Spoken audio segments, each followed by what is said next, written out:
Assalamu alaikum. Welcome to another class of Administrator and this is Digital Pro. तो आज हम एक step आगे में चलेंगे, हम अपना नया टॉपिक कवर करेंगे। आज हम एक नया टूल सीखेंगे। लास्ट क्लास में हम लोगों ने सिलेक्शन टूल सीखा था और जब आप लोगों को समझ आई होगी, आप लोगों ने लाइक किया होगा। अगर अभी तक आपने मेरे चैनल को सब्सक्राइब नहीं किया तो यूट्यूब पे जाकर ज़रूर मेरे चैनल को सब्सक्राइब कर लें ताकि आप हर आने वाली नई वीडियो को देख सकें। So let's start. तो लास्ट क्लास में हमने सिलेक्शन टूल किया था और अगर आप आज की क्लास में कुछ समझना चाह रहे हैं तो प्लीज़ सबसे पहले आप लास्ट क्लास को ज़रूर देख लें वन बाय वन। पिछली क्लास आने वाली क्लास पिछली क्लास से बहुत हद तक रिलेट करती है। सो हमने इसमें जो सिलेक्शन टूल किया है, सिर्फ हमने सिलेक्शन टूल नहीं किया, हमने सिलेक्शन टूल का बाकी के जितने भी टूल्स हैं उनके साथ हल्का फुल्का जो इसका लिंक बन रहा था हमने इनको भी डिस्कस किया है। फॉर एग्जांपल हमने ये टाइप टूल या शेप टूल या इसके अलावा ये जो फिल एंड स्ट्रोक्स वगैरह इन सबको भी थोड़ा थोड़ा देखा था। सो आज हम करेंगे direct selection tool. So what is direct selection tool? Direct selection tool में और सिलेक्शन टूल में काफ़ी हद तक सिमिलैरिटीज़ हैं लेकिन कुछ डिफरेंसेस भी हैं। सो सिमिलैरिटीज़ क्या हैं, डिफरेंसेस क्या हैं, हम आज की क्लास में देखेंगे। So let's draw shape. Let's say मैं यहाँ पर स्केल ड्रॉ कर लेती हूँ। सो मैंने ये लास्ट क्लास में ये बात बताई थी और आज दोबारा बताना चाहूँगी कि अगर आप यहाँ से रेक्टेंगुलर टूल लेकर स्केल ड्रॉ करना चाह रहे हैं तो आप अपने कर्सर को ड्रैग करते हुए दरमियान में शिफ्ट ज़रूर दबाएं, तो ये आप जितना भी बड़ा कर लेंगे ये स्केल शेप देगा आपको, राइट। सो ये हमारा स्केल ड्रॉ हो गया, दिस स्केल। और अगर हम इसको डायरेक्ट सिलेक्शन लें तो ये सिलेक्ट हम इसको इसकी हेल्प से कर सकते हैं ऐसा बिल्कुल अपने सिलेक्शन टूल की तरह, लेकिन हम इसको अपने स्केल शेप को या व्हाट्सएप हम जो भी ड्रॉ करते हैं हम उसको with the help of direct selection tool resize नहीं कर सकते हैं। ओके, आई होप आपको समझ आ गई होगी। जैसे मैंने आपको सिलेक्शन टूल का बताया था, वंस अगेन मैं आपको यहाँ पे सिलेक्शन टूल लेकर बता देती हूँ। तो ये देखिए, जब हम अपने एरो को, अपने कर्सर को इसकी यहाँ रिसाइजिंग एजेस के ऊपर लाएंगे तो ये अपनी शक्ल चेंज कर लेगा, अपनी शेप चेंज कर लेगा सिलेक्शन टूल लेकर। और इसके अलावा जब हम उसको जूम बाहर लाएंगे तो ये इस तरह की शक्ल करके हमें रोटेट करने का ऑप्शन भी देगा, रिसाइज करने का ऑप्शन भी देगा, मूव करने का ऑप्शन भी देगा। ये हमारा सिलेक्शन टूल। लेकिन अगर हम डायरेक्ट सिलेक्शन पर आके देखें, आप ये देख लेंगे डायरेक्ट सिलेक्शन की मदद से मूव हो रहा है, ठीक है, लेकिन ये हम इसको रिसाइज के लिए जब एजेस के ऊपर आते हैं तो ये ऐसी हमें कोई फैसिलिटी नहीं दे रहा जिसकी हेल्प से हम अपनी शेप को, अपने टेक्स्ट को या व्हाट्सएप जो भी हमारे आर्टबोर्ड के ऊपर है उसको हम रिसाइज कर सकें। सो इसकी सबसे पहली बात तो ये है। सेकेंडली देखें, आपको मेरा इनफैक्ट मैं ना पहले आपको सिंपल एक लाइन ड्रॉ करके दिखाती हूँ। यहाँ से लाइन टूल लेके उसको भी सेम अपने स्क्वायर की तरह हम लोग शिफ्ट के साथ अपना कर्सर ड्रैग करेंगे तो हमारे पास एक स्ट्रेट लाइन आ गई है। आप देखें अपना कर्सर बस अपना कर्सर आप रखें इस लाइन के ऊपर तो आपको ये बता रहा है कि this is path.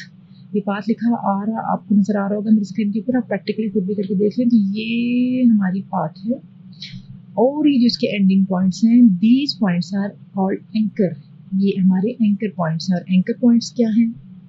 Anchor points क्या होते हैं? Anchor points work like joints in our body. हमारे बॉडी के अंदर जॉइंट्स जो हैं वो जिस तरह से वर्क करते हैं, देखेंगे अगर हमारे एल्बो का क्या हमारे एल्बो के अंदर हमारे अगर वो जॉइंट नहीं होगा, इनफैक्ट हमारे फिंगर्स के अंदर जॉइंट नहीं होगा तो हम लोग मूव नहीं कर सकते अपने शोल्डर उसको, बाजू को या अपने फिंगर्स को, अपने हैंड्स को। तो हमारे कितने सारे काम जो हैं सिर्फ इस मूवमेंट ना होने की वजह से नहीं हो सकते, बल्कि बहुत कुछ भी नहीं हो सकता अगर हमारे जॉइंट्स ना हो। तो ये जो हमारे एंकर हैं, एंकर पॉइंट है रेस्पिरेटर के अंदर, ये जॉइंट्स का काम करते हैं। सही है, हम इन जॉइंट्स की मदद से अपनी किसी भी शेप को कोई भी शक्ल दे सकते हैं, हम उसको कहीं पर भी मोड़ सकते हैं। तो दिमाग में रखिएगा कि मैंने सिंपल लाइन ड्रॉ करने का मकसद सिर्फ आपको पाथ और एंकर का डिफरेंस बताना था और पाथ का क्या पर्पज़ होता है और एंकर का क्या पर्पज़ होता है ये बताना था। तो सो हम लोग आ जाते हैं अपने स्क्वायर के ऊपर। सो हमारे जो स्क्वायर है, मैं इसको मिड में ले आती हूँ। हमारा जो स्क्वायर है इसके आपको ये एंकर्स नज़र आ रहे हैं, ठीक है।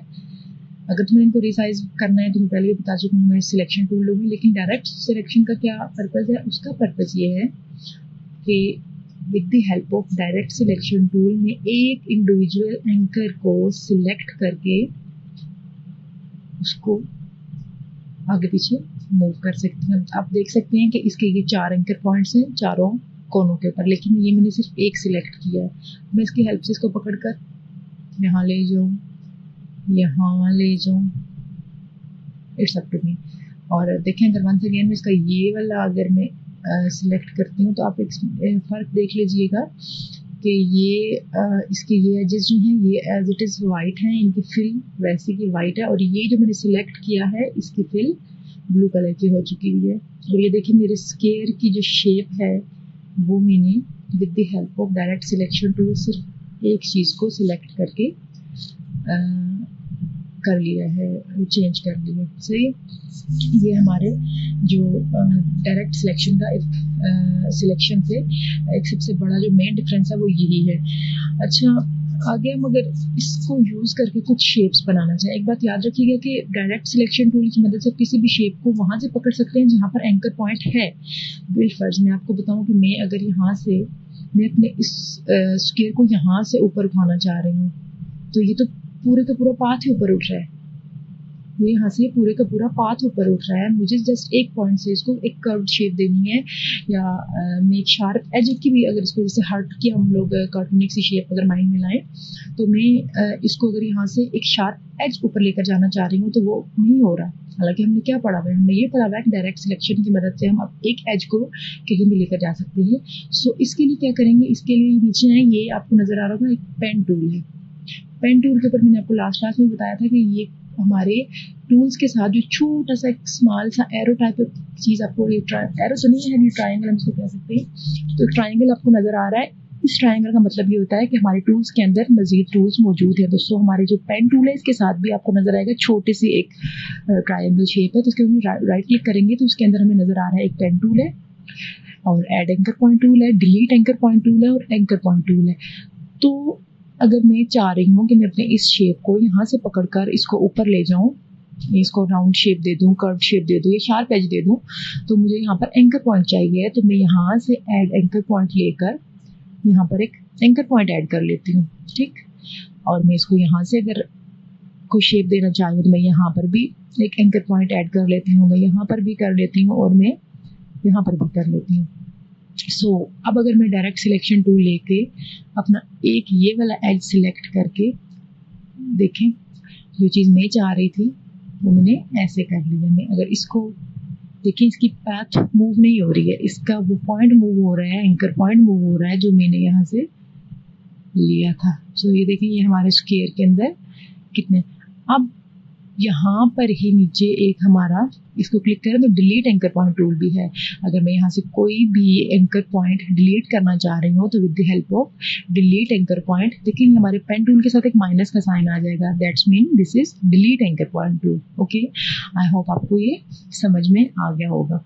सो हम लोग कोई शेप ड्रॉ कर लेते हैं डायरेक्ट सिलेक्शन टूल को यूज़ करते। याद रखिएगा कि हम लोगों ने कोई शेप ड्रॉ करनी है तो हमारे पास pen tool, curvature pen tool मौजूद हैं। हम किसी भी शेप को ड्रॉ करना या ट्रेस करना चाहें, लेकिन कोई शेप ड्रॉ करने में सिंपली हमें डायरेक्ट सिलेक्शन टूल क्या हेल्प कर सकता है, आज की क्लास में हम सिर्फ ये देखेंगे। सो लेट्स ड्रॉ क्या सर्कल हम लोग एक ड्रॉ कर लेते हैं, ठीक है।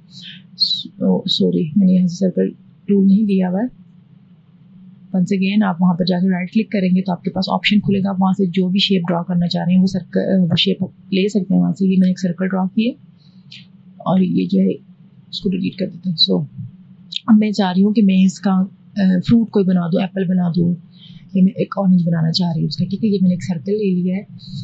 अब डायरेक्ट सिलेक्शन पर आकर जब मैं इसको सिलेक्ट करती हूँ तो देखें इसके 1 2 3 और ये 4 एंकर पॉइंट्स मौजूद हैं। और मैं क्या करना चाह रही हूँ, मैं इसका एप्पल या वो बनाना चाह रही हूँ ऑरेंज। सो मैं क्या करूँगी, मैं डायरेक्ट सिलेक्शन की हेल्प से इस वाले एंकर पॉइंट को पकड़ के सिलेक्ट करके याद रखिएगा सिलेक्ट करके हमेशा वो आएगा। अगर आप डायरेक्टली पकड़ेंगे तो वो कभी भी वो पूरे का पूरा सर्कल आपका मूव हो रहा होगा। सिलेक्ट करें, थोड़ा सा मैं इसको ऐसे नीचे लिए। अब मैं चाह रही हूँ कि ये यहाँ से और यहाँ से थोड़ा सा ऊपर उठा हुआ हो, तो मैं क्या करूँगी, यस मैं यहाँ से एड एंकर पॉइंट लूँगी और अपनी डिज़ायर्ड पाथ के ऊपर with the help of add anchor point tool में यहाँ पर एक एंकर पॉइंट ऐड कर लूँगी। सो मैं इसको अगर सिलेक्ट करूँ और मैं इसको यहाँ से थोड़ा सा यहाँ से ऊपर उठा दूँ और इसको सिलेक्ट करके थोड़ा सा यहाँ से ऊपर उठा दूँ, तो ये देखें, ये हम लाइन टूल लेकर इस तरह की अगर एक चीज़ बना दें और सिंपल शेप लेकर, सॉरी यहाँ से हम अगर एड एंकर पॉइंट टूल लेके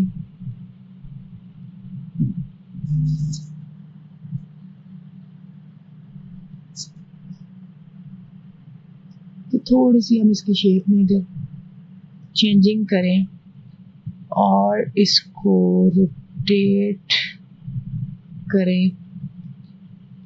याद रखिएगा हम किसी भी चीज़ को मूव करने के लिए हमेशा उसको उसके पाथ से पकड़ कर इधर उधर मूव करेंगे। दरमियान से पकड़ने से कुछ भी नहीं होगा, सिर्फ आपका टाइम ही वेस्ट होगा। यहाँ ले आए, आई नो कि ये कोई बहुत प्रोफेशनल इमेज नहीं बनी है, लेकिन हमने सिर्फ अपना डायरेक्ट सिलेक्शन टूल लिया, हमने कोई शेप ट्रेस नहीं की है, हमने pen tool curvature pen tool का कोई यूज़ नहीं किया, हमने सिर्फ डायरेक्ट सिलेक्शन टूल की मदद से हमने ये एक शेप ड्रॉ की है।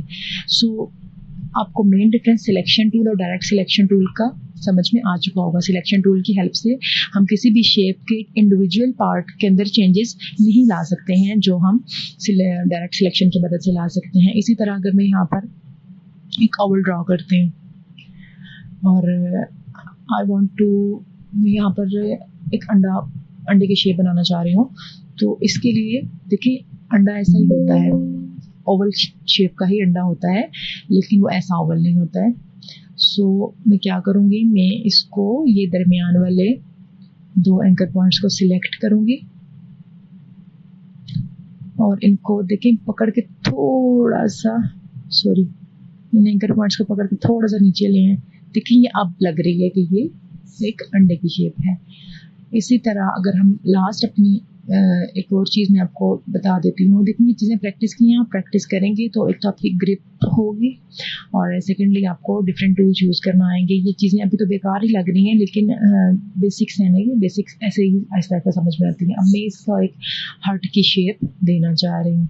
सो मैंने एक ट्रायंगल बना लिया है एंड नाउ मैं यहाँ से इसके अंदर एक एंकर पॉइंट यहाँ पर ऐड करूँगी, ठीक है। ऐड एंकर पॉइंट लेकर मैं अपने यहाँ पर एक एंकर पॉइंट ऐड कर देती हूँ with the help of direct anchor point tool. तो ये देखिए मैं जो चीज़ चाह रही हूँ वो हमने यहाँ से दोबारा से लाइन टूल लिया है और एक, आई नो कि एक परफेक्ट शेप नहीं है, लेकिन हमने एक शेप ड्रॉ कर लिया है अपने डायरेक्ट से। तो होप आज हमने जो चीज़ें बनाई हैं या मैंने आपको उसके जो यूजेस बताए हैं आपको ज़रूर समझ में आए होंगे। और एंकर पॉइंट्स बात, और एक जो सबसे बड़ी बात है वो ये है कि आप हमेशा याद रखिए कि आपके स्मार्ट गाइड्स ऑन हो। स्मार्ट गाइड्स जो हैं वो ऑन हो। ये जो आपको इस साथ साथ की गाइडलाइन दे रहा है कि आपका कर्सर किधर मूव कर रहा है, वो पाथ पे है, वो एंकर पॉइंट पर है, वो इंटरसेक्ट कर रहा है या व्हाट्सएप पर वो जो भी कर रहा है, ये साथ साथ आपको गाइड कर रहा है। दैट्स मीन कि आपके स्मार्ट गाइड्स ऑन है, तो अपने स्मार्ट गाइड्स को ऑन रखिए। और होप आपको समझ में आ गया होगा। नेक्स्ट क्लास में हम इंशाल्लाह pen tool, curvature pen tool को करना सीखेंगे और नेक्स्ट क्लास में हम दो टूल्स को लेकर चलेंगे, क्योंकि ये शुरू की 1-2 क्लासेस में प्रॉब्लम था क्योंकि आप लोग इतने फेमिलियर नहीं थे, तो अब आहिस्ता आहिस्ता समझ आना है। होप आपको शुरू हो चुका होगा। तो हम नेक्स्ट क्लासेस में 2 टूल्स लेकर चलेंगे एंड आज के लिए इतने काफ़ी है। इंशाल्लाह नेक्स्ट क्लास में हम अगले टूल्स को डिस्कस करेंगे। अल्लाह हाफिज़।